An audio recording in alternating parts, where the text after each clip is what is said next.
and Braun Strowman to an extent as well, were upgraded from NXT to the main roster and then just not used. I think Dean Ambrose was another one who spent a year doing dark matches before Raw, but not actually being on Raw. Chelsea did make her debut in the winter for SmackDown, and in her debut match, she broke her wrist.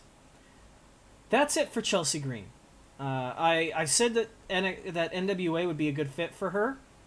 Also the obvious, Impact Wrestling alongside her husband, Zack Ryder, Matt Cardona. You know, the return of the hot mess Laurel Von Ness could be a good way to go. We've got Billie Kay and Peyton Royce to kind of bring attention to a pattern among these releases here. You'll notice, Billie Kay, Peyton Royce, they had a great tag team, the Iconics. They were annoying as hell when they were heels. They were funny as hell when they were faces. They made sense as a team. And then Vince McMahon broke them up. Apparently, he saw great things for Peyton Royce. And what did he do? Immediately put her in another team. What? I think she was teaming with Lacey Evans for a bit. Makes no damn sense.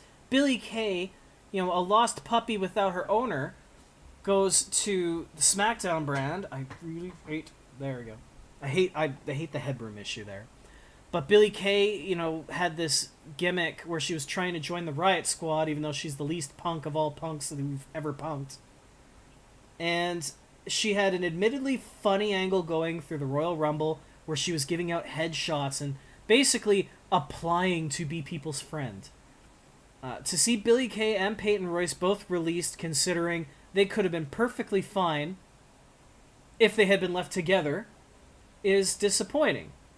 And I'm going to talk a little bit more about that later on. But, to fit that theme, the why the hell did they bother breaking them up theme, Kalisto. Guys remember him, right? Former US champion.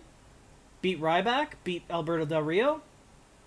Had a good thing going, was going to be the face of the division. Good lucha thing.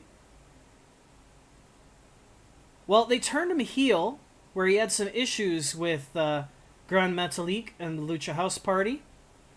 And then nothing. Just nothing. They just stopped using him. Why bother? Put him on 205 Live. He's a Cruiserweight champ. Ditto for Tucker, which is kind of a shocker on this one. Tucker Knight, formerly of Heavy Machinery, big popular team. He was the workhorse. He did, you know, he did the actual muscle of the match before handing the reins over to Otis to get the shine. Because everybody loved Otis. It was awesome. They were a good pairing. They came into the WWE together. They leave separately because Tucker was released today. He's already stated he's looking forward to having a chance to kind of let it all out, speak his mind. Where he goes, I have no idea. Because I'm not sure about Tucker as a single. The thing that makes the Tucker release so pointless is that he... once again, no reason to split Heavy Machinery, but they didn't even have the blow-off. They never had a Tucker versus Otis match. They never had him go out and explain what happened. They just dropped the whole thing and had him job a couple times on Raw. What up, Dread Gaming? Dre41 Gaming says most of these releases will get picked up. This is the most talented release pool. It is an impressive pool. But it's such a brutal way to go. Exactly 365 days, 1 year from last year's 26 plus releases and furloughs. Alright, so we mentioned Tucker, Billie Kay, Peyton Royce, Mickie James, Chelsea Green, Samoa Joe, and Kalisto. 3 more names released today include Mojo Rawley, who was sort of the running joke for a good amount of time, that why does he still have a job? The reality, Mojo Rawley was still with the roster. He would have been fired years ago. He survived last year's cuts because he was Rob Gronkowski's friend. And they genuinely thought in the WWE that he would help them get Gronk. What up, Brad? Thank you for tuning in. Doing well. We're just going to go over the news because I had court for an unrelated thing today. I had work today. And going through all the news today would probably take me about a week and a half of building content. We're just going to tear through this sucker. But Mojo Rawley, once they realized Gronk was a bust, he took a paycheck to train in their gym, and then he essentially breached his WWE contract by pulling out of NFL retirement and won himself a Lombardi trophy, won himself the Super Bowl. So with no reason to ever go for Gronk again, they had no reason to keep Mojo. So he's out. And speaking of I forgot he still had a job, this is actually one of my boys who I was really looking forward to, and he had his own fan base. Bo Dallas, brother of Bray Wyatt, son of IRS. Anthony, yeah, I'm with you on the disappointment, man. Anthony Saxton joined the chat as well. Mojo, I'll point out, Dre, I'm not a big fan, but he served a purpose. And they never, ever, ever really dealt with him as a heel. He painted his face, and he did this thing where, like, his veins were corrupting, and then they turned him babyface again so that he could pair up with Gronk. So Mojo's entire paycheck was because of Gronk. Bo Dallas is somebody who I was a huge fan of. You know, he had the higher-up voice, and he tried to be so motivational, and he was completely oblivious to the fact that he annoyed the crap out of everybody, but it's okay, because he'll succeed, because he believes. Loved Bo Dallas. Loved everything about Bo Dallas. You know, he had the size. He knew how to, be that full of shit heel that doesn't realize that he's not a babyface. He was great. B-Team, excellent. Social Outcasts, excellent. But they always kept pulling the plug on Bo Dallas. Essentially, he was retired at this point. He hasn't wrestled in like 2 years, save for some training matches, just Incredible style in 93, 94. He was essentially more of a trainer than he was a wrestler at this point. He has already put loads of time towards his life after wrestling. He's living on a farm with Liv Morgan. He's got himself a nice little personal life going. I think he realized that there was a very low glass ceiling for Bo Dallas. And the 10th name that was released, Wesley Blake, who is probably one of NXT's biggest busts. Blake and Murphy, they had a great thing going with Alexa Bliss. Then they pulled Alexa Bliss. Then they pulled Murphy. Blake got put in the Forgotten Sons, which, could have been fine, but the other two members of the team tanked them. You had an anti-masker, a Trump supporter, and then you had this... I shouldn't go too much into that, but they rubbed the locker room the wrong way, and it left Wesley Blake to pick up the pieces, which is a damn shame. Out of these releases, where would you like to see them go? I'm going to go one by one on this one. Tucker, I feel he's just going to have to move around. I think he's just going to do the independent circuit. I don't think he's going to pick a company until he gets maybe another teammate. Maybe if they split up Alpha Academy and Otis gets released, you'll see him do the Enzo and Cass thing. Right now, I think Tucker's going home. Billy Kay and Peyton Royce, they would be a huge benefit to both Impact and to AEW, but Ring of Honor, after the whole Kelly Klein scandal, after all the issues they've had, trying to think some, Candy Cartwright was another one. There was quite a few women that even pressed charges who filed lawsuits against Ring of Honor. They're going to try to rebuild their Women of Honor division, and I could see Peyton Royce and Billy Kay both hopping over to Ring of Honor, bringing some attention there. Mickie James, I see going to the NWA with her husband. Chelsea Green would fit well in the NWA, but I feel she's going to go to Impact with her husband. Mojo, I think, is done. I think he'll be doing the convention circuit. Samoa Joe probably will get... He's probably already been called by Tony Khan. He's too big of a name. Bo Dallas is going to a farm upstate. Kalisto? I don't know. Kalisto and Wesley Blake? I don't know. I'm trying to think, because I was looking up the story of somebody else recently. It was Matt Cross. I'm like, well, and Helico went and got a job in AEW. Ivelisse, who I'm going to talk about in a little bit, got and ruined her spot with AEW.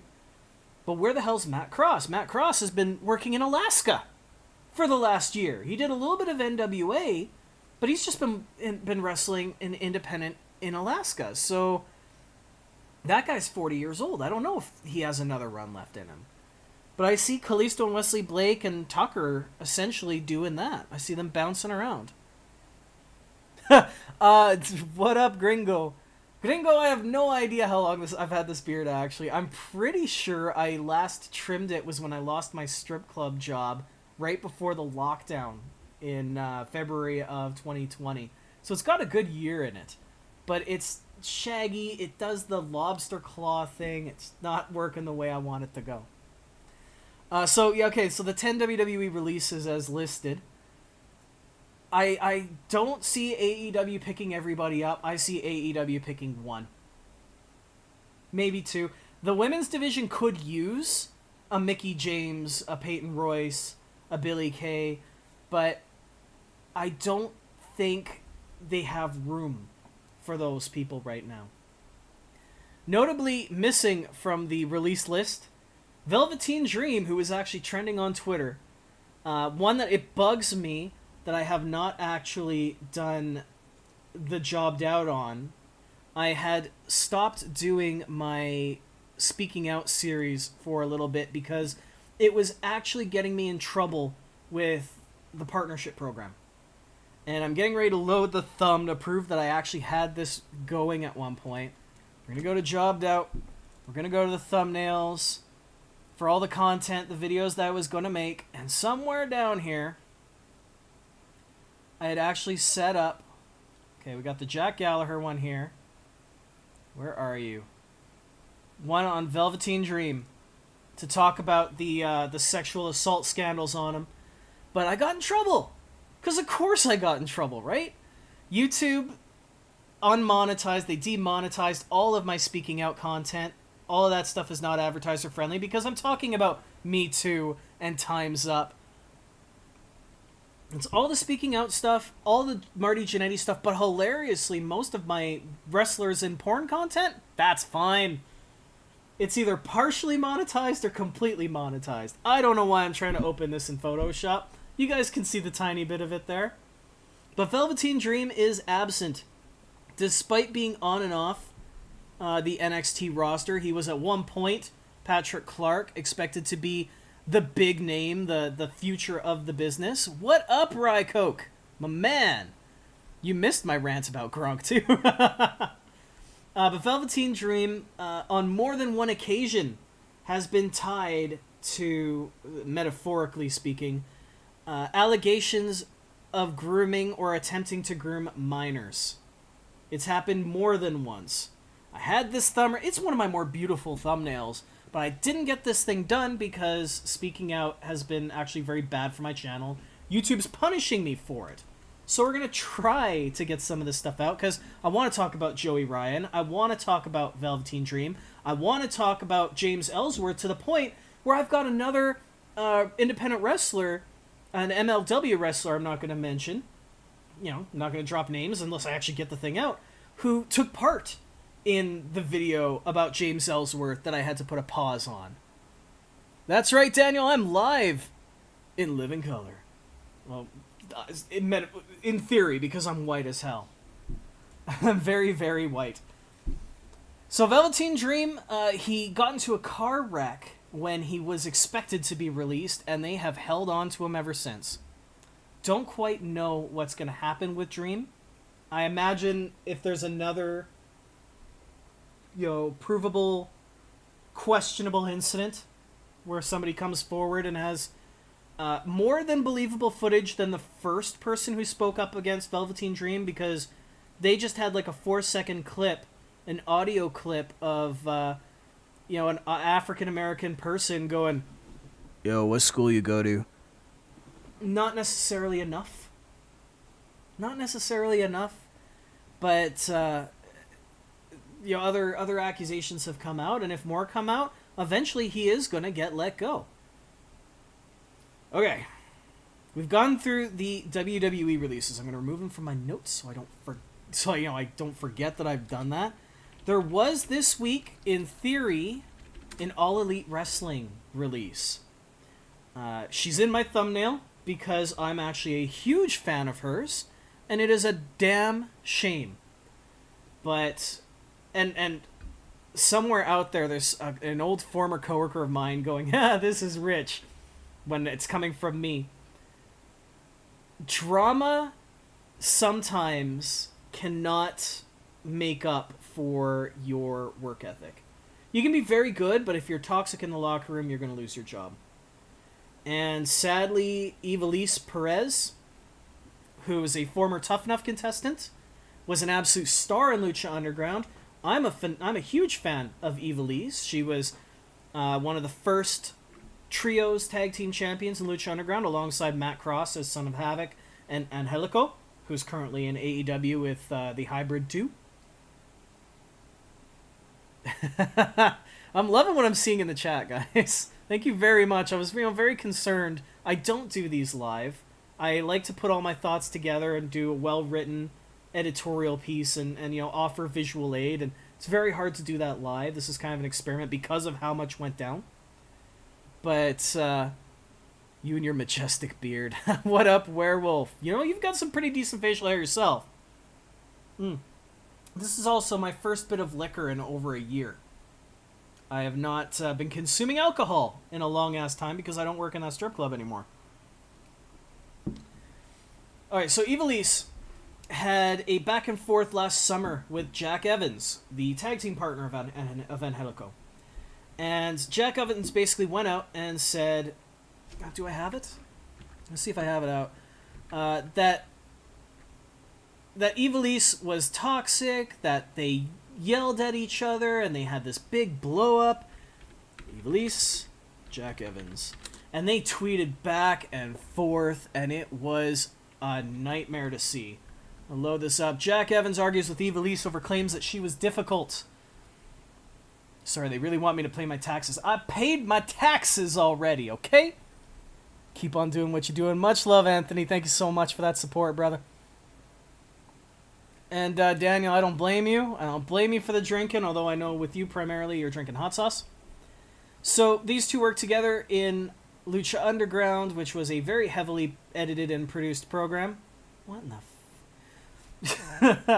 So the conversation initially started with wrestlers talking about how Lucha Underground actually killed their characters, soap opera style. Gracias, gringo. Much love to you and all of Mexico, since I recently, and I pointed this out in my WWE Network, Screw Peacock video, my network subscription is currently with Mexico. So I get to pay 249 pesos every month for the WWE Network, just so I can say, Viva Mexico, SA! Back to business. The back and forth, it was about how they killed characters off, as opposed to them just leaving and then coming back. Don't you try to put your soap commercial audio on me. So Jack Evans points out he spazzed the freak out on management and demanded his character killed off. He thanked Ivelisse. Her difficult personality allowed him to avoid all the disputes everybody else had because he got out early. Ivelisse, of course, is going to stand up to that. Don't scream in a woman's face or try to legit fight her when she's calmly talking like any other person putting a match together. Don't make her feel guilty for standing up for herself, much less feeling physically threatened, especially by a man. Now, the thing is, I kind of believe this happened. Because Jack Evans, not unlike Teddy Hart, who also was his tag partner at one point, also had a bad reputation for being a drama freak, a drama hound, I don't even know, drama queen. I had to think about what that was called for a second.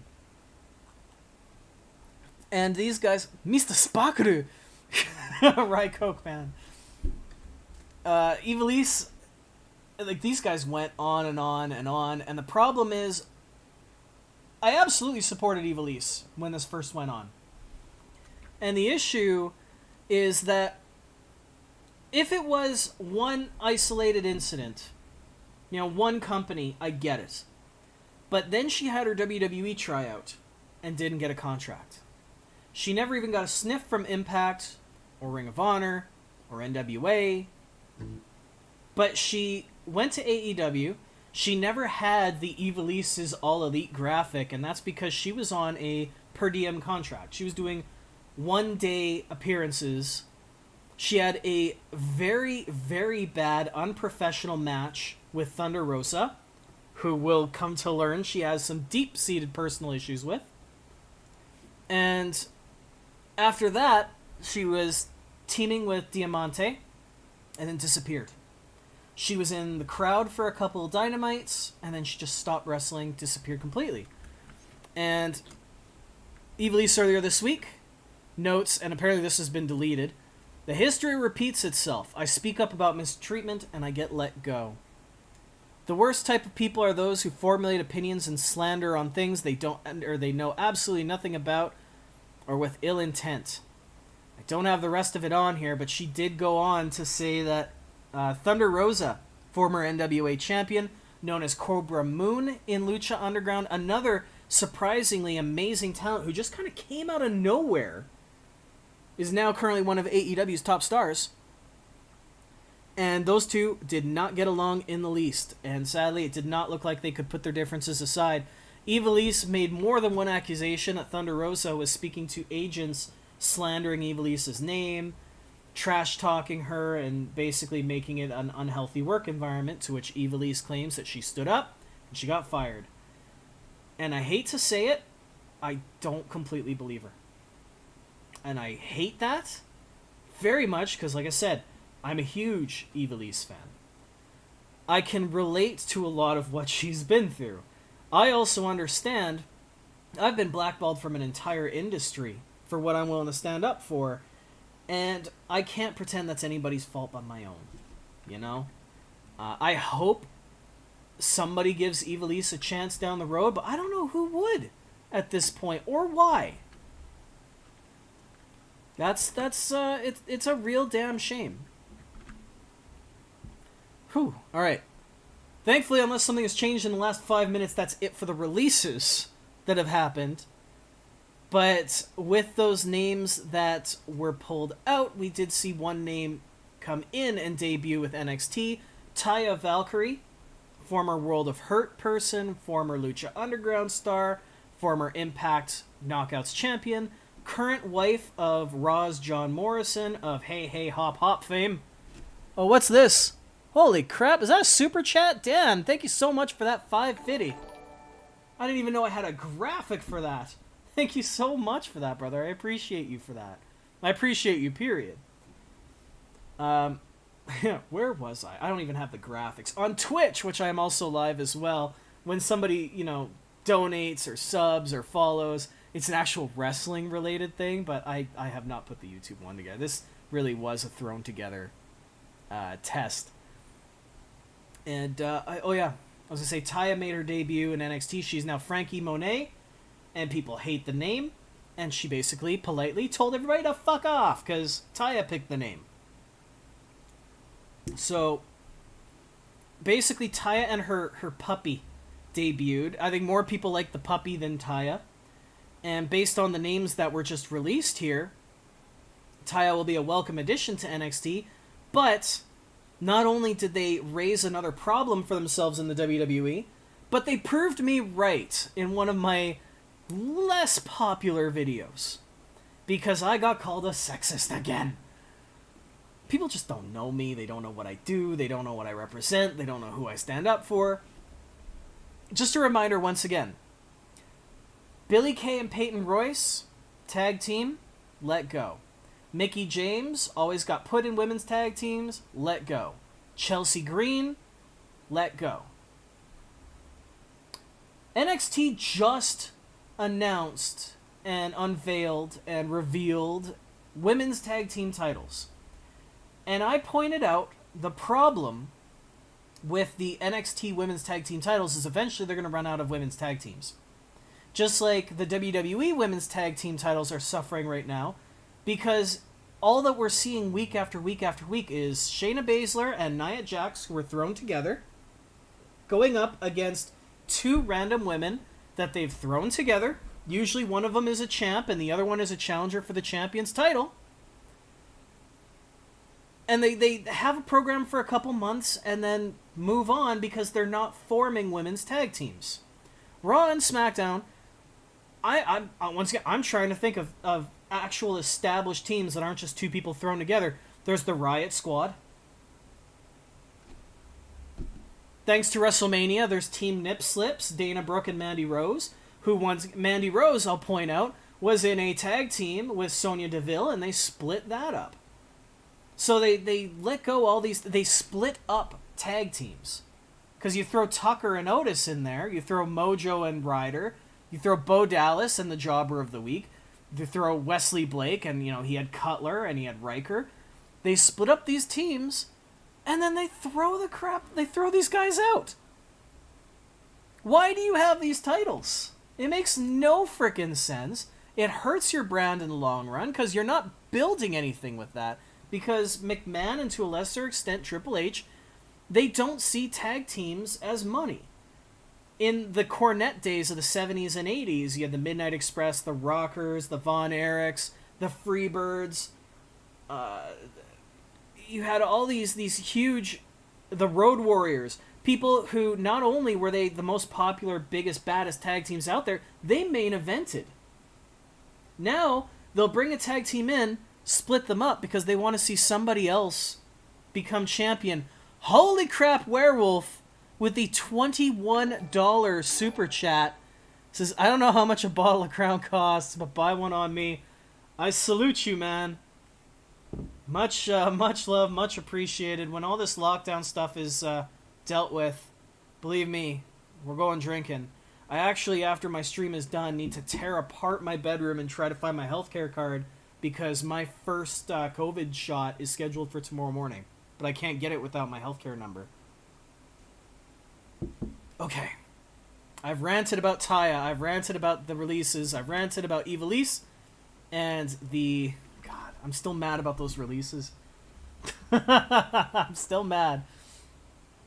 What else can we bring up today? Normally I do a happy birthday post. If you're, subscribed on YouTube, you're part of that community, you'll see it.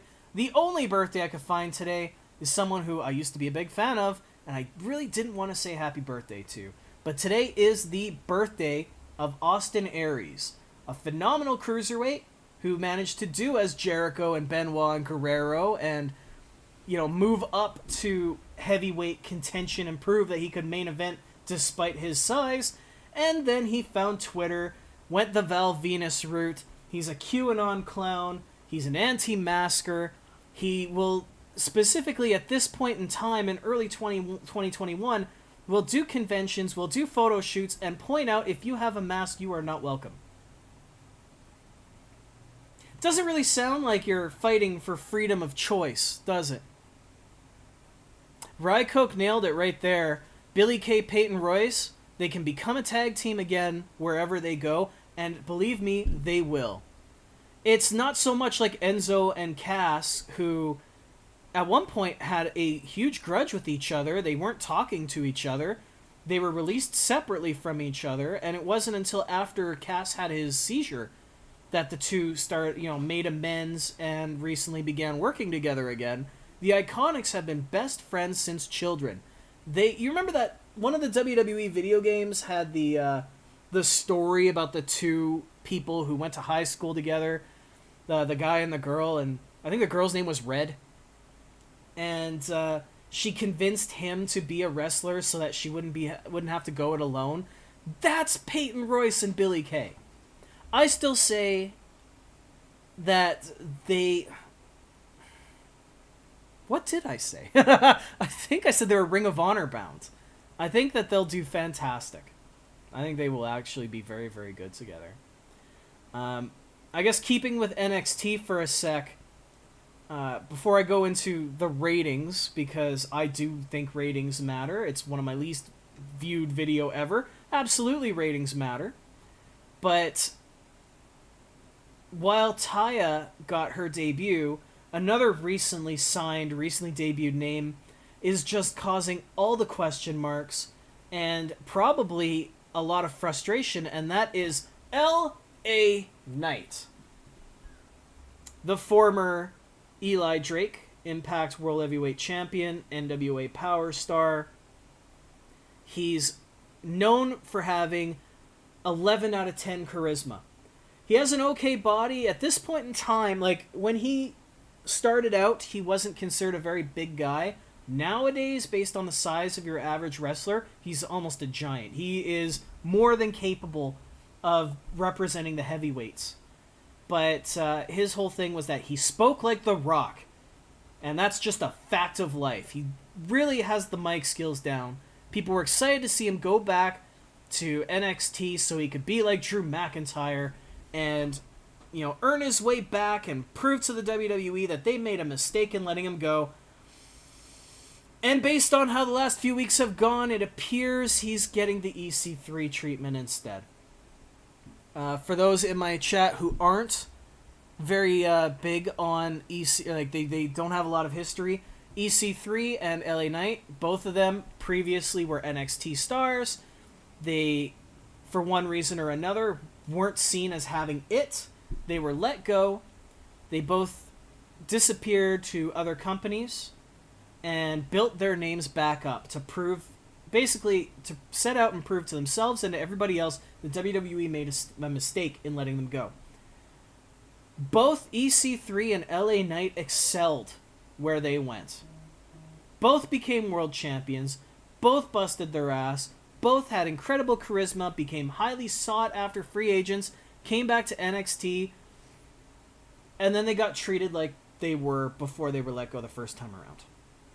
Now, EC3 spent pretty much the last 6 months of his career sipping a solo cup, being in some comedy bits, and just generally not being used. LA Knight never even made it that far the first time around because he had issues with the coach at the time, who was Bill DeMott. He was late to get mocap to get scanned in a video game or get scanned by Mattel, I believe. And essentially he was deemed a troublemaker, somebody who didn't want it. And it seems like they're treating him that way again now.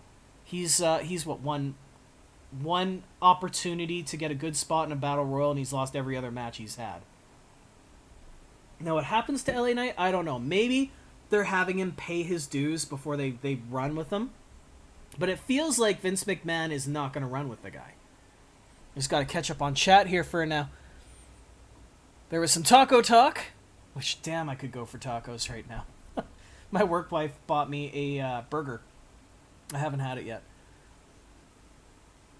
Perhaps I give up too easily because, let's face it, any authentic taco is a kick-ass taco. It's true. And at the same time, we have grown to love the fake taco. You know, the Taco Bell, the Mucho Burrito, the ones, you know, with cheese and a load of extra veggies and sauces. Those are not authentic tacos, and a Mexican will laugh at us for it. But they're tasty. You know, it's like an Irishman's going to laugh at us for eating chips when there's plenty of nice things you can do with a potato. But we're going to do both. Rye Coke. Am I a bad person if I think John Morrison is the prettier one between him and Taya? Not really. I have no attraction to Taya at all. I don't think, like, she's not somebody who I see as an attractive performer, but she doesn't need to be. Taya is someone, a Canadian athlete, who went through Lance Storm, who busted her ass to be a good wrestler. She did the Lita thing where she went down to Mexico and honed her craft, came back, and proved to be a damn good performer. No, it was just like a little standard, like, single, like, junior cheeseburger thing, but now I'm going to go on Skip the Dishes after this and try to find myself a damn taco burger.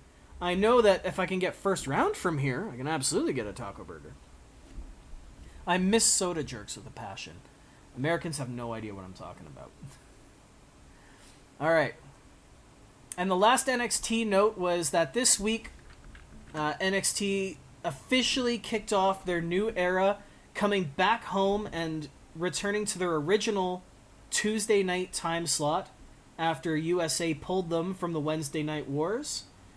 They were successful in the Wednesday Night Wars for basically putting their pay-per-view on television, beating AEW 768,000 viewers to 688,000 viewers, which was a real shock because AEW had Mike Tyson on that show, And people didn't care. They wanted the NXT pay-per-view for free.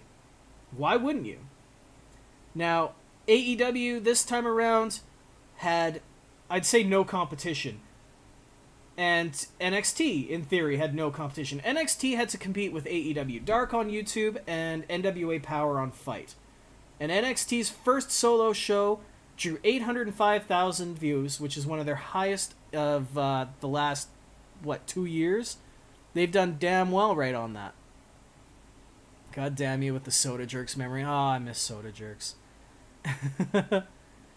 What makes a taco burger is usually the toppings, Danny boy. Usually like tortilla strips, guac, a pepper cheese. I know. Now, like, we're just completely straying. The chat has devolved into munchie talk. Normally that happens when I drink. But normally that happens when I drink and play Dead by Daylight. That doesn't normally happen this way here. But NXT put on a fairly okay show. It was by no means a bad show.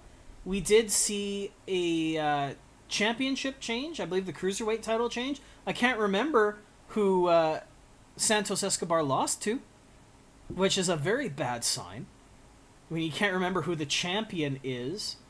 But, I think, was it Kushida? No, I gotta Google this now. I need to find out. NXT Cruiserweight Champion.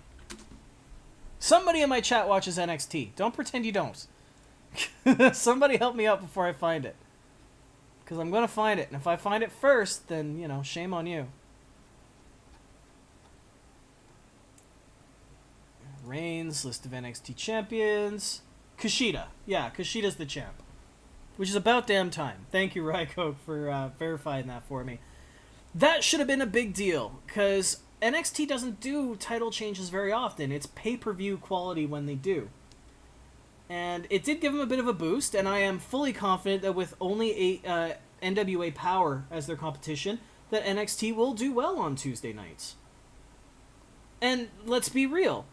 Original NXT and original ECW, their ratings were way higher on Tuesday nights than what NXT's been doing on Wednesdays during a pandemic when everyone's at home looking for entertainment.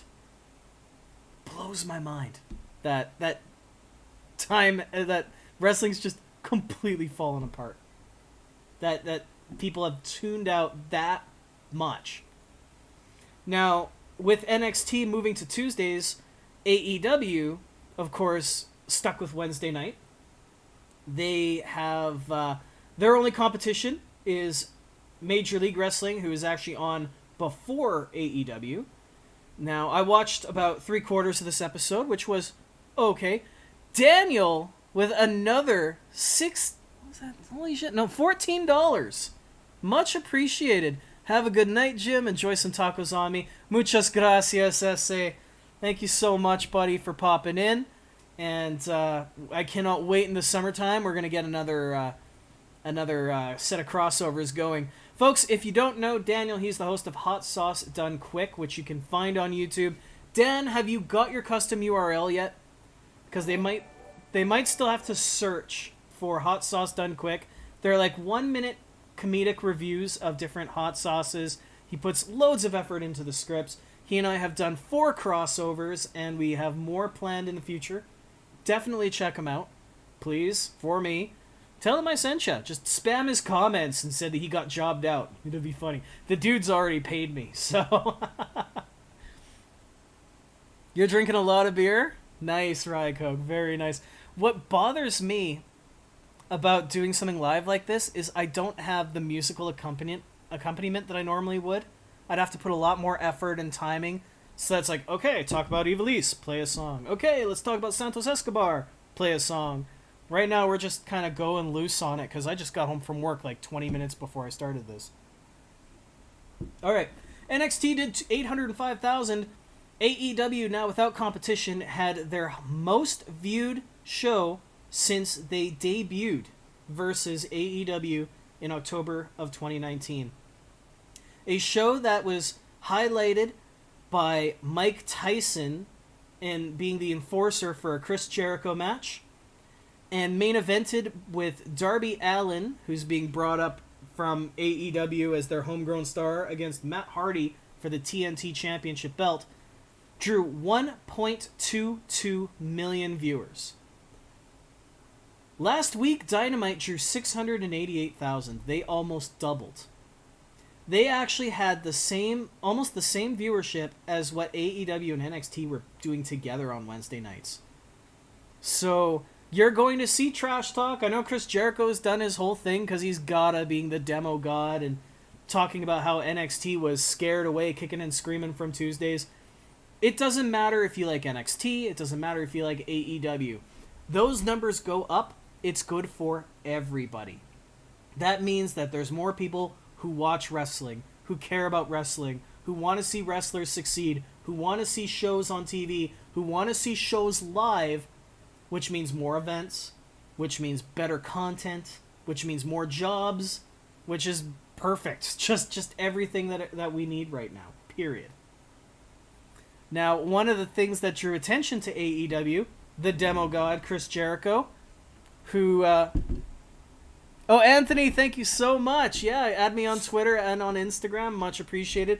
My Instagram's a little bit weird because it still has a lot of stripper content. Excuse me. Don't worry, I wasn't the stripper. I worked with a lot of strippers. But, what was I talking about again?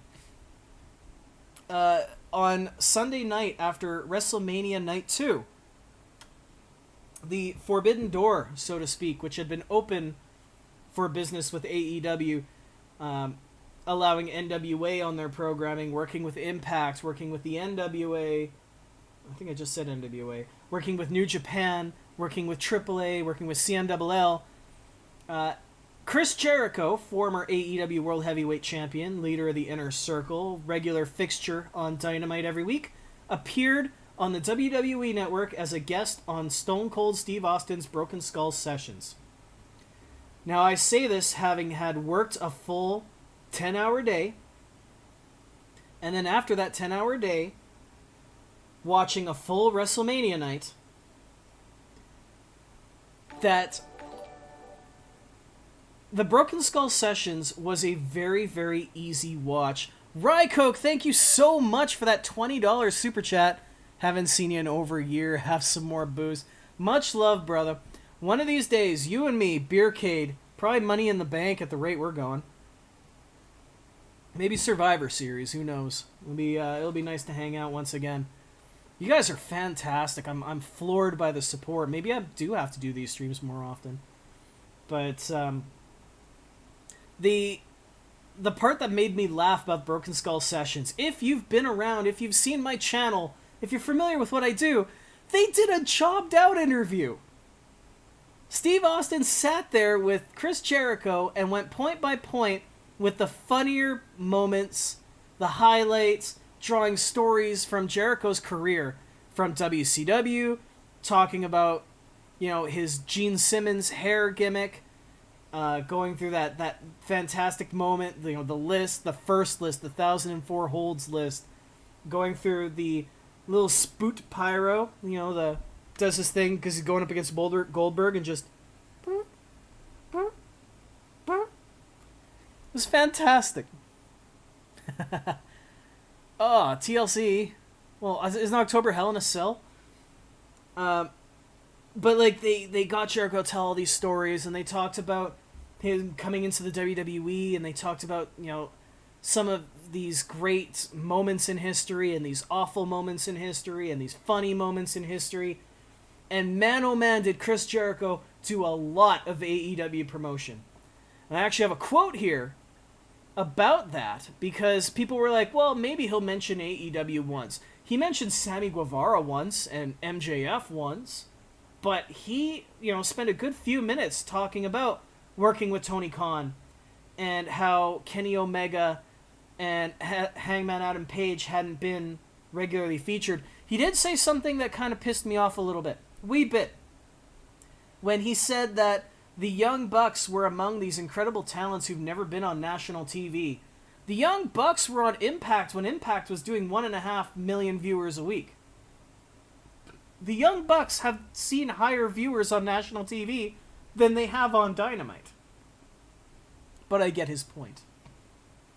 trying to push this new breed, not so unleashed, but to promote what AEW has to offer. Lots of praise for Tony Khan. They even praised Vince McMahon quite a bit.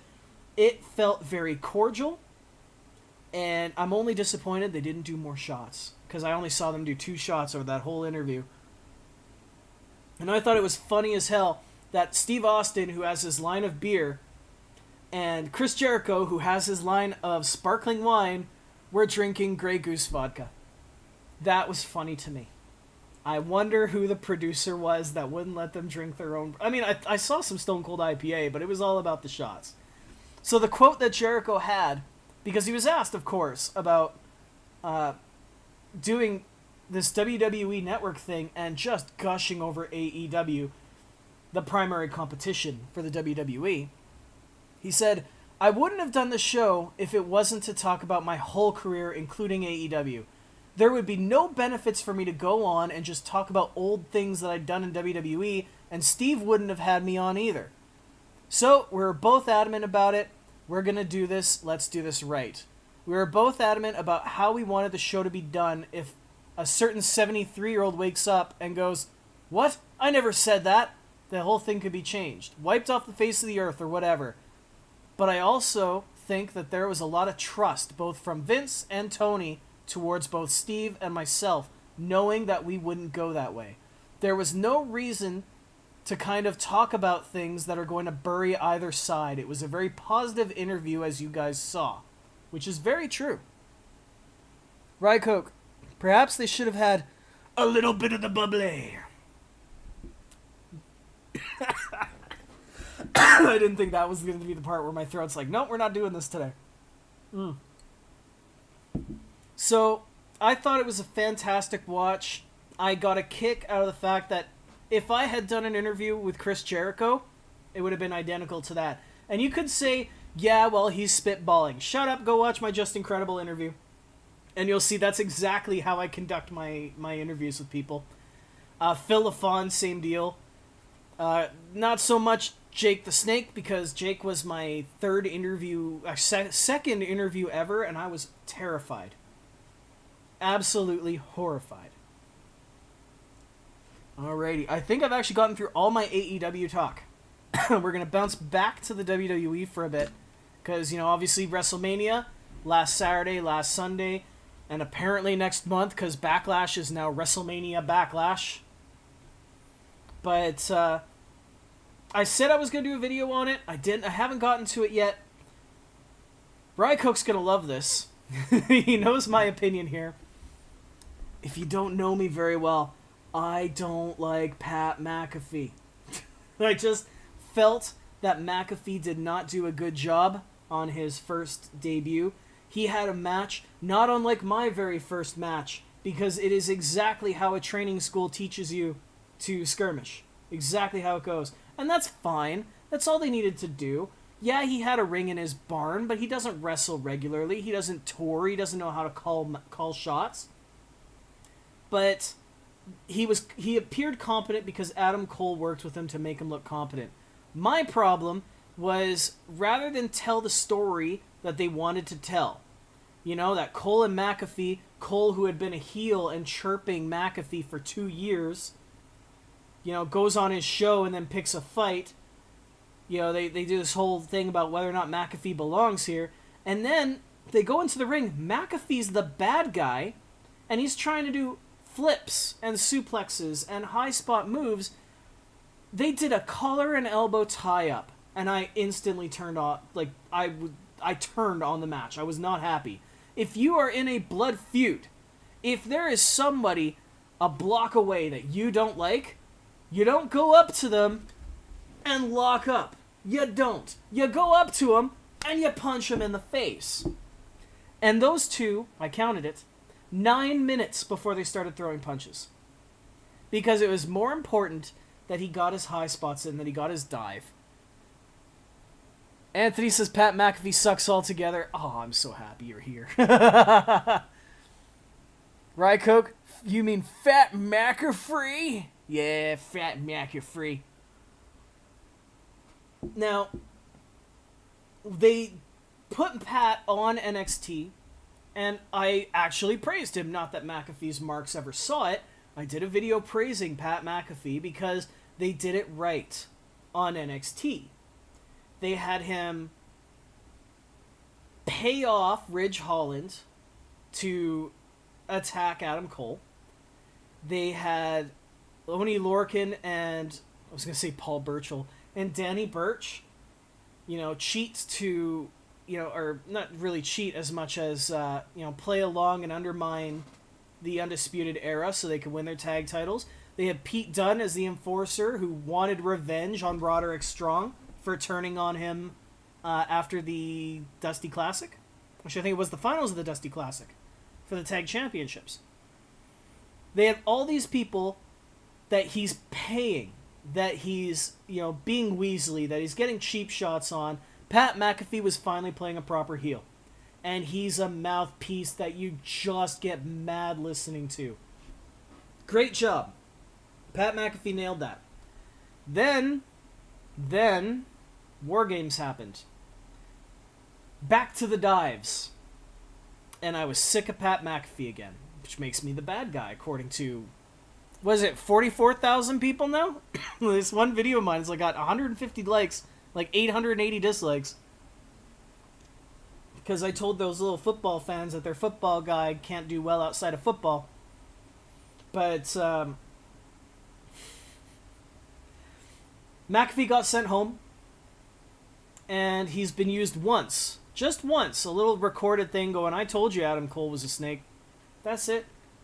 They're not using him. And by contrast, I got called a hypocrite this weekend. After the WrestleMania match featuring John Morrison, The Miz, Damian Priest, the former Punishment Martinez in Ring of Honor, and Bad Bunny, who is a Latino rapper, who basically, he hasn't gone viral the same way. We'll say Puerto Rican version of Psy. You guys remember Gangnam Style Psy? I'm sure you do. It's going to be in your head now because I said it. But, what? Hold on a sec. MJF is on Cameo. Oh, yeah. $500 for him to be a prick to you. I have seen that. I had a good laugh. Good for him, actually. So Bad Bunny, he's had his song Booker T. Then The Miz got upset at him because he didn't want to collaborate with a reality TV star, to the point where he and Morrison were bullying this tiny 150 pounds, Puerto Rican rapper. And I thought the story they told, unlike the Pat McAfee Adam Cole one, was consistent. I thought the story moved at a good pace. I thought the story was believable. Unlike Pat McAfee, Bad Bunny moved to Orlando and spent 3 months training in the PC so that not only could he do the moves, but he could tell the story. So yeah, he surprised The Miz with a basic takedown. He knew how to dodge some punches. He knew how to do some basic moves. And then, because he's tinier than The Miz, he got his ass kicked, which is the way it's supposed to go. It's telling a story. It's getting the heat. So that when he did eventually hit his Bunny Destroyer, which, good job Jomo on that one. That was beautiful. It made all the sense in the world. And then he didn't go and do this giant top rope vertical suplex, vertical leap bullshit move. He did a basic crossbody because everybody was in shock. And Bad Bunny won in WrestleMania in probably the greatest celebrity match the WWE has ever had. It was perfect. They actually nailed it. I don't have any notes. I don't have any flaws. I got called a hypocrite because I hate McAfee, but I love Bad Bunny. I defended Bad Bunny even though, he did nothing for their ratings, because he showed a respect for the business more than this need to get his brand on another outlet. And when did we finally get promotion for Bad Bunny's tour or Bad Bunny's music other than Booker T? After he was done. After he won his match, they showed a commercial of Triple H giving him a briefcase with a microphone, announcing his 2022 tour. That's how it's done. Bad Bunny nailed it. The fans loved it. The fans that hated Bad Bunny loved it. The wrestlers say, you know, he's one of us now. Absolutely fantastic. Let's see, what is this? If we ever go to a show together, I'm bringing back the Addams Family Damian Priest chant. Are you still on the Cole? Yes, I'm still on the Cole McAfee match. Because I had to lay that down on why the Bad Bunny match was so good. I had to do it. Had to be done. But that's okay. It's over now. We're done. I don't even think I have anything else to say about WrestleMania. I actually only have a few other things to bring up because I wasn't going to do like a 2-hour, 3-hour stream or anything. At some point, if I decide, I probably will start doing more streams. I'll open Discord up. We'll do some Q&As. We'll do kind of call-ins and kind of make a thing of it. I like this. I still feel that jobbed out I should be doing my regular videos, and I'm sorry that I didn't do my regular videos. I wanted to do one today, but I couldn't get access to the footage, and it made me angry.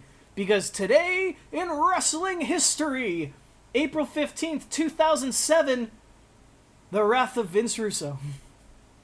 TNA Lockdown. Featuring the worst blindfold match in the history of professional wrestling, James Storm versus Wildcat Chris Harris. I couldn't get footage of it because my Impact Plus is completely locked down, which is hilarious because Impact offered me another 3 free months to something I can't log into.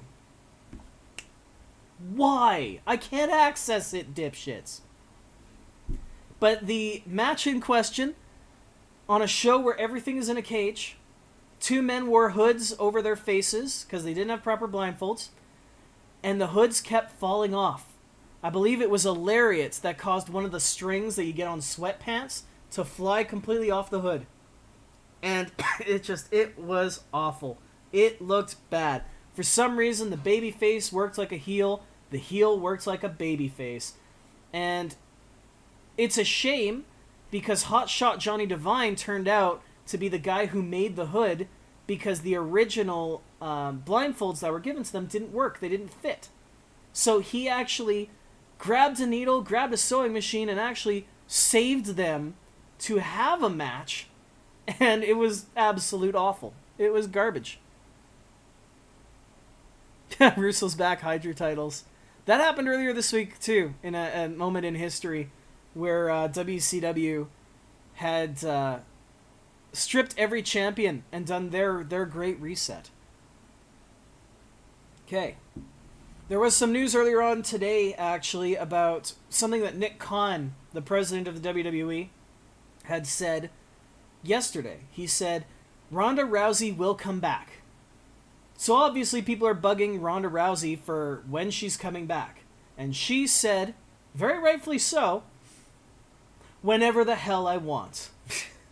Because Ronda Rousey is not under contract. If Tony Khan calls her, she can listen to the call. She can take an offer if she really wants. That's perfectly acceptable.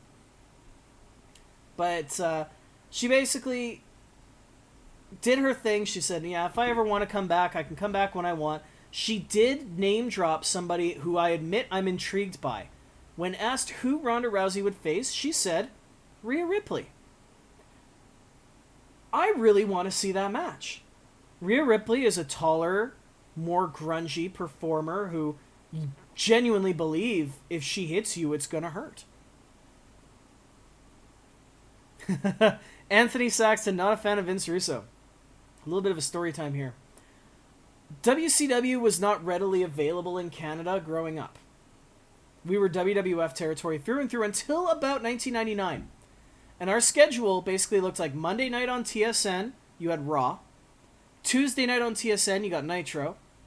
Wednesday night on TBS, you got Thunder. Thursday night, I think you had to have satellite to get UPN. You could have SmackDown. Friday night, you had ECW on TNN, on Spike. They became Spike later. Just hear Joey Styles. Now we got Pop! Saturday, you got Stampede. And Sunday, you got Heat on Sportsnet. So we had wrestling every day. But Nitro and Thunder were relatively new. up here. I genuinely liked WCW in 99 and 2000. I did. It was similar to the Crash TV, something has to happen every segment, not just the top guys are getting used. It was very similar to the Attitude Era.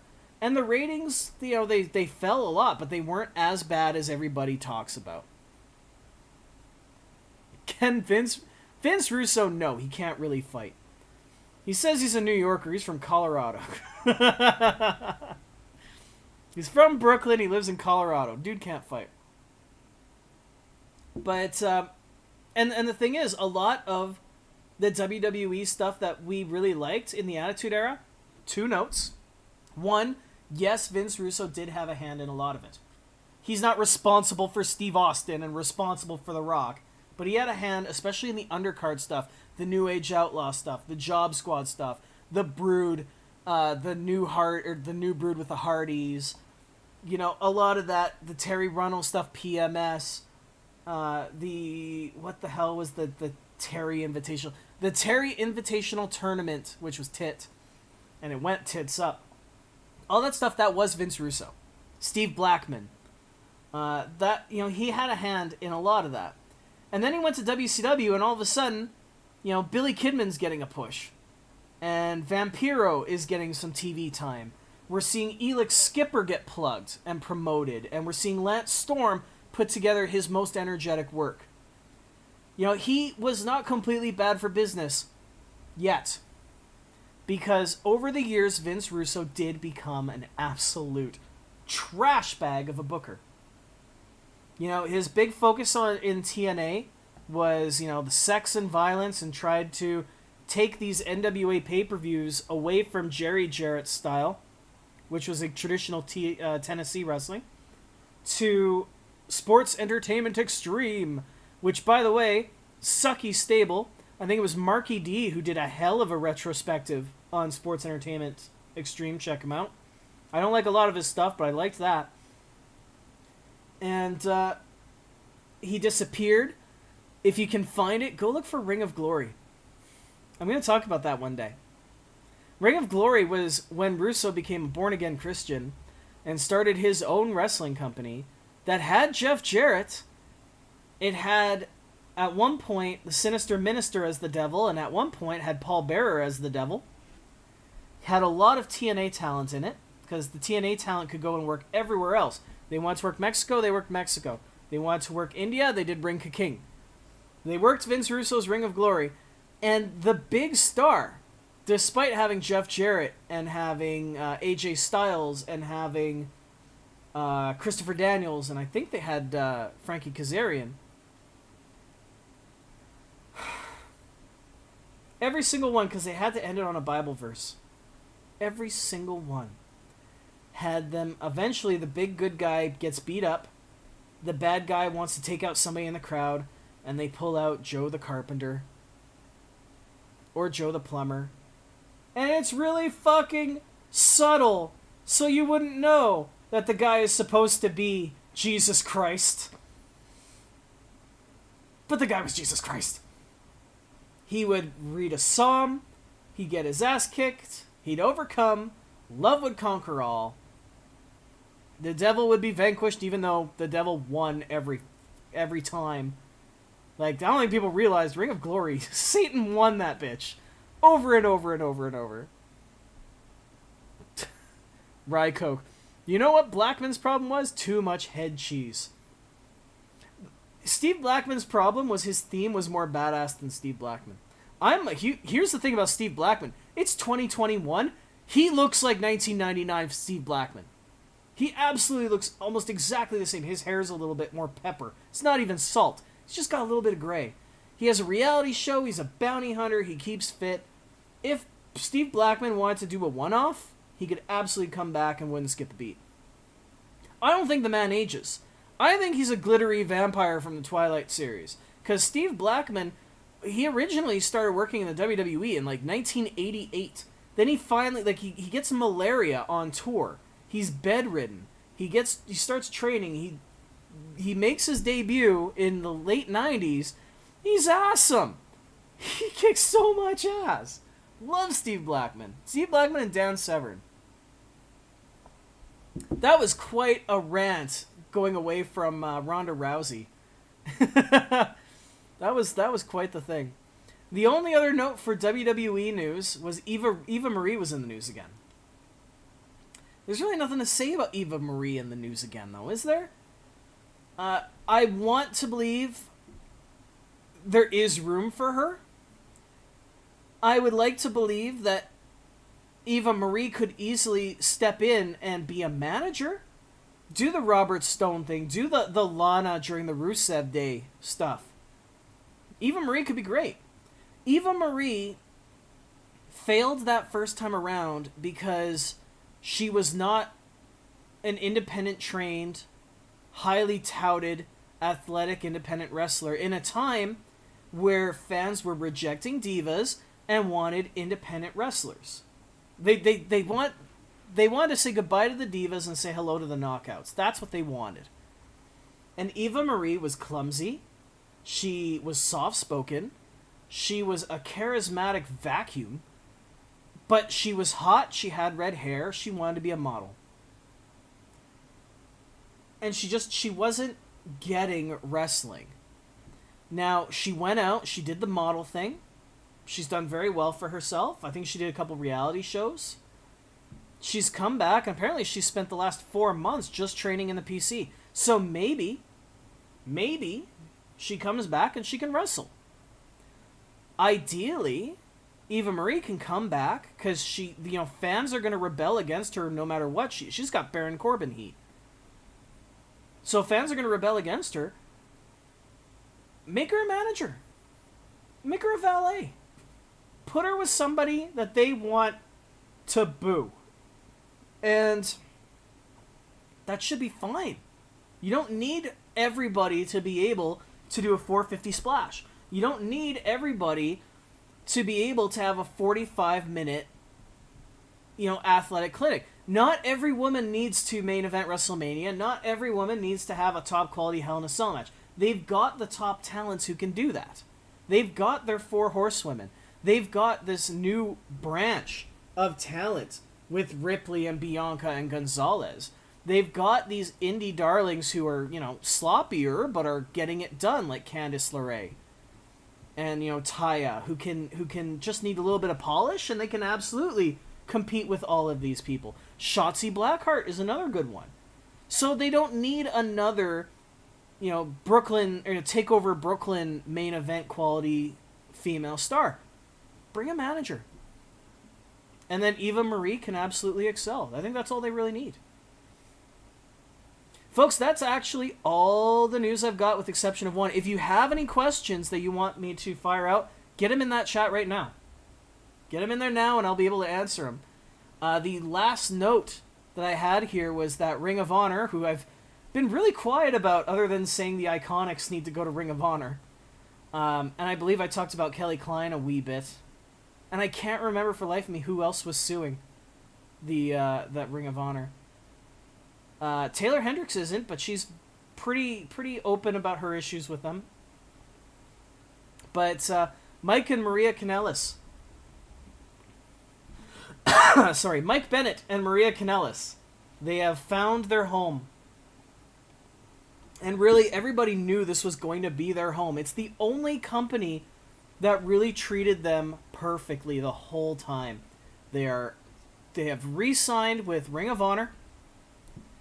And their plan is to return to full-time work with the company, which is great.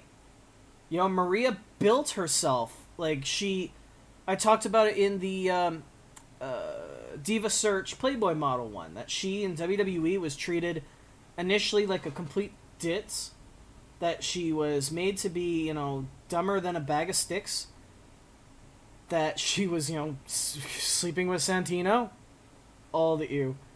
And then she went and, built this brand with her boyfriend at the time in Ring of Honor.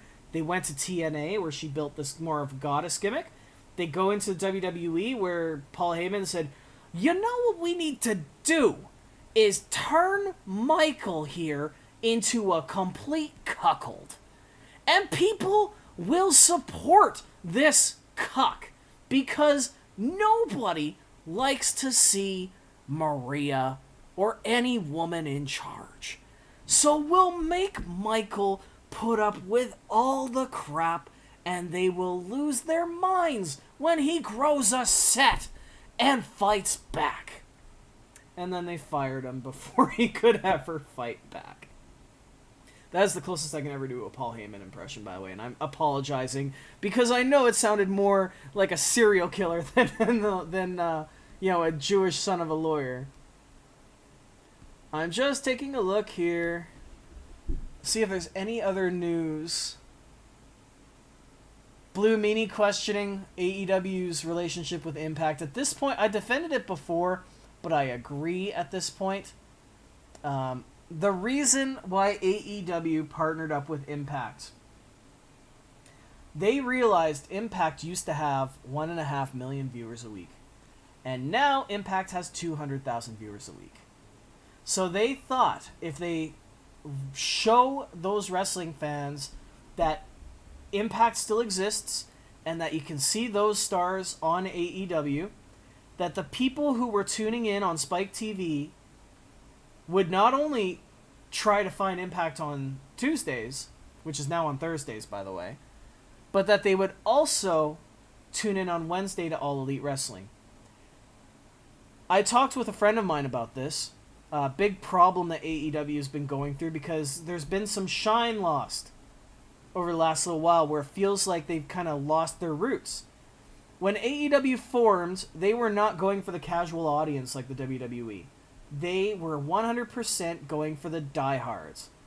And that meant getting the fans from New Japan, getting the fans from Impact. They opened up the forbidden door so that the idea was, okay, 200,000 people from Impact, if half of them come in, that's going to raise us 100,000. 150,000 people watching NWA Power, if we can get half of them in, we're definitely going to beat NXT now. If we can get Impact, or we can get New Japan audience and CMLL audience in on this, then we're going to have international TV deals. That pretty much meant they completely forgot the audience that was already tuning into AEW for AEW. And the Impact relationship at this point, in my eyes, has worn out its welcome because Impact got some ad money, and they got the Good Brothers to appear on Wednesdays.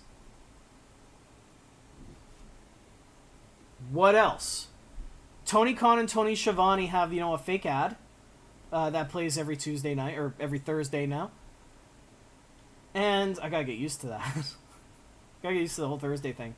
So, AEW got 2 extra talents. No one else is jumping over. Impact's got no extra talents. They got Kenny Omega occasionally. It's not a good business deal anymore. Rycoke says, I don't watch Impact, but I gobbled up the Hardy's Decay videos I could find. The Broken Universe stuff was very different. And it turned a lot of people off. But it also turned a lot of people, into it. I was a big Lucha Underground fan. Rycoke, you have yourself a good night, buddy. I was a huge Lucha Underground fan. And Lucha Underground is heavily produced, heavily edited, and the thing, their whole gimmick wasn't that they were a highly produced, edited wrestling show. They were an overly dramatic, violent soap opera that had a wrestling show in their show. So you got a wrestling show, and then you got this, the wrestling show had its own stories, and then you had this universe that the show is housed in with its own stories. It was really freaking good. Broken Universe very much did the same thing. And that was really, really something fresh and different, and it took them 6 months to produce those episodes. Because it took a lot of editing and a lot of cuts. Kevin Dunn level of cuts. And the Broken Universe was a very similar, lower budget version of that, where Borash had a huge hand in putting this stuff together. And ultimately, what I don't think people realize is in the last year, while we're all sick of the cinematic matches, that saved the WWE's ass. Because mid-March 2020 sucked. And what were the best matches? And I defy you, if there's anybody left here, what were the best matches in WrestleMania 36?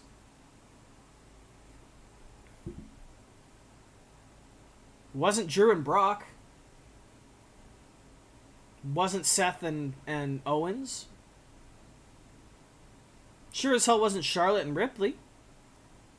The biggest, most popular matches were the Boneyard match, which is a cinematic match, and on a more polarizing level, the Firefly Funhouse match. And when you couldn't get an audience to watch these shows, like Money in the Bank, that was awesome. The whole men's and women's Money in the Bank through the corporate ladder simultaneously going on and actually like intertwining with each other. Minus the fact Otis won one. What the hell was the point? Right? Just remember, Otis won Money in the Bank so Miz could be champion for 8 days. Remember that. That's how history's going to remember that. Now, especially the Wyatt... Yeah, see, Rykoki nailed it. Wyatt and Cena, Taker and Styles. The cinematic matches. But we've gotten to the point where Wyatt and Orton, we're tired of it. If ever there was a match that probably should have been cinematic, probably Mysterio versus Rollins for the Eye for an Eye match, which they never should have booked, but everything else, and a lot of these cinematic things, it's just they've grown tired. They're overused. We can have people in the building now, so we don't need this kind of entertainment anymore. It doesn't really serve a place anymore. And before the pandemic happened, remember the Wyatts and the New Day had a cinematic match on Raw, and it tanked. And Bray and Orton had that mansion match. I can't remember what it was called, where he actually went to this horror movie house, straight out of Dead by Daylight, and it tanked. It was awful. It was shot on Shidio. It had that day for night shot where they still filmed it during the day, but they put a blue filter on it so you believe it was night, even though, they come back to the arena and the sun is still up in the middle of it. It's just awful. But yeah, the Broken Universe, it served its place, I'd say, indirectly, had a huge hand in saving the business for a few months. And ultimately, that's it. That's all that it did, but I don't want to see it every week. I don't want to see it every show. And I think I've run out of steam on that. I didn't see any questions pop up. Oh, why did they fire Paul Heyman? Technically, they didn't, because he still works there. What they did relieve him from his duties, and that's because he argues with Vince. They let Paul Heyman go from the creative role because the only man who can keep Vince pleased is Bruce Pritchard. And the sad part of that is Bruce Pritchard is the opposite of what can keep fans pleased as well. He has a great podcast with Conrad Thompson, who has too many damn podcasts. But Bruce Pritchard, when the WWF sucked, we're talking Doink, we're talking Adam Bomb, we're talking, 92, 93, 94, 95, 96. Who was Vince's right-hand man? Brother Love, and he loves you. It was awful. And nowadays, what was the cause for all these writers, Court Bauer, Freddie Prinz, all these people leaving, in the 2000s and 2010s? It was, they got into an argument, Vince didn't like their thing, and they ultimately, all their ideas got scrapped and they left. Paul Heyman, who has had more than one stint, had this issue where every time he wanted to do something wild and crazy, Vince would go, "What's this shit, pal?" And Bruce basically usurped him. Because if he had a problem with Paul, he'd be like, "No, Vince, that's stupid. We shouldn't do that." And Vince would go, "Well, damn it, we're not going to do it." Until ultimately he said, "You're fired," to Paul, and that was it. And, basically Bruce did a power grab. And now everything gets filtered through Bruce instead of getting filtered through Vince. Which is why the program is awful. except for NXT, which is just kind of bad.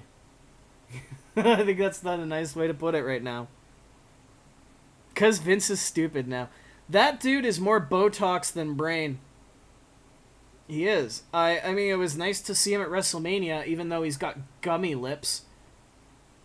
I sell an item in my sex shop. By the way, I work in a sex toy shop. And they're gummy lips to help people have some more flavored fun with their oral. And they're basically the big cartoony lips with the big hole in the middle for their tongue. Vince wears those every day. And his face is caving in because of the Botox. It's just, it's not a good look. And speaking of not a good look, I should probably wrap this up because I think I have overdone this. Wow, we went a while. We went 2 full hours.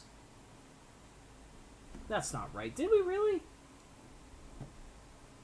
No, it's a liar. We went an hour and a half. But I feel like for a tester, for like, was originally going to be a one-time thing just because there was so much. Oh, we got something! Breaking news! Mamma Mia! Making his return to professional wrestling. It has been announced. When it comes to starting your morning off right, Wendy's is... Damn it, Wendy's commercials. Mamma Mia! Just ruined the whole thunder of the whole thing. April 25th.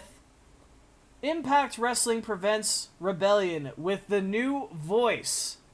Doing commentary. Remember, commentary right now, it's what? Josh Matthews and... It was Don Callis. I think it's D'Lo Brown. The new main event announcer. Mauro Ranallo. I'm actually excited to see that. I think that's pretty good. I think there's some hope for that. I don't see Mauro doing that every week. I don't see that being a regular thing. But, it's something different. And frankly, I'm just tired of hearing Josh Matthews. Fuck me. I don't like his cadence. I don't like the way he speaks, which is hilarious because I have a very annoying voice myself. But if I did this every time, and every match was me focusing on getting it out just like this all the time, you'd get pretty sick of that crap. And I've been tired of Josh Matthews for years. But that is the breaking news that just fell here. I would have done a jobbed out on that. Now, I'm going to leave this to you because this chat's obviously going to get wiped at the end of this. There will be a replay posted, but you can also tweet. You can reach me on the Facebook page. You can comment underneath this video once it processes. If any of the topics that you heard me talk about today are things that you want to see done as a proper jobbed out, put it in the comments. Let me know. And then probably spend the next couple days, splicing my audio or, re-recording and doing a proper job on it. Yeah, I get it. Job because jobbed out. Of course, all my socials are over here. Thank you so much for being part of this experiment. I hope you enjoyed it. I'm surprised at how much I enjoyed that. I didn't think that I would, be that useful. And hopefully you guys had a good time.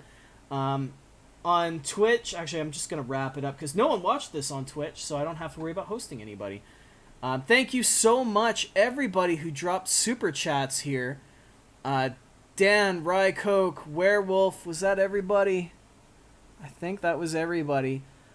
Blew my mind. I didn't realize I had that activated, and I actually feel a little guilty taking money from you guys. But tacos and Crown Royal whiskey are what I've been tasked to purchase as a wrap-up from that. So thank you, everybody. I guess for now I better get my shoulders off the mat. So thank you once again for tuning in to Jobbed Out. Folks, I'll catch you next time. Have a good one.